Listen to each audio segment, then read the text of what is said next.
2006 నుంచి 25 అంటే దగ్గర 19 సంవత్సరాలు ఈ రోజు. ఈ 19 సంవత్సరాల ఆ భూమి మీద కోర్టు కేసు ఉండడం వల్ల చెట్లు పెరగడం జరిగింది.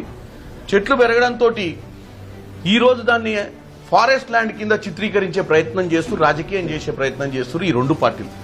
దీనికి గల కారణాలు ఏంటంటే ఎట్టి పరిస్థితుల్లో ఈ భూమి గవర్నమెంట్కి దక్కొద్దు, అక్కడ ఏ యాక్టివిటీ చేయొద్దు, ఈ గవర్నమెంట్ ఎట్టి పరిస్థితుల్లో మంచి కార్యక్రమాలు పూనుకోవద్దన్న ఒక ఉద్దేశం, చెడు ఉద్దేశంతో ఈ రోజు రెండు పార్టీలు ఏకమైపోయి మన తెలంగాణ గవర్నమెంట్ కు సంబంధించిన భూమిని కూడా రానియకుండా చేసే ప్రయత్నం చేస్తున్నారు అనేది క్లియర్ కట్ పిక్చర్.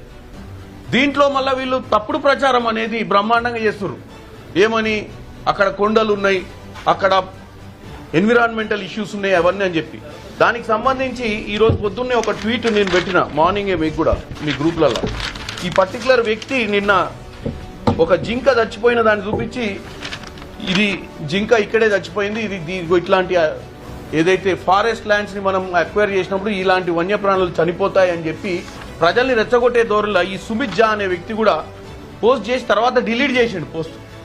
ఎందుకంటే ఈ రాజకీయ పార్టీలు కావాలని చెప్పి కొన్ని పిక్చర్స్ ని మార్ఫింగ్ చేసి కొన్ని పాత చిత్రాలు ఎక్కడైతే ఉంటే ఆ చిత్రాలన్నింటినీ తీసుకొచ్చి ప్రజల ముందు పెట్టి ఇగో ఇది యూనివర్సిటీలు ఇది ఉంది, ఇది ఫారెస్ట్ ల్యాండ్, దీంట్లో జింకలు, సింహాలు, పులులు ఉన్నాయని చెప్పి తప్పుడు ప్రచారం చేస్తూ అక్కడున్న విద్యార్థులను సెంటిమెంటల్ గా రెచ్చగొట్టి వాళ్ళందరితోటి ప్రభుత్వాన్ని లోపలికి పోయి ఆ భూమిని తెలంగాణ ఇండస్ట్రియల్ టీజీఐడిసి దాన్ని తీసుకునే ప్రయత్నం చేసి దాంట్లో డెవలప్మెంట్ చేసే ప్రయత్నాన్ని ఆపే ప్రయత్నం చేయడాన్ని దీన్ని మొత్తం పొలిటికలైజ్ చేస్తుంది.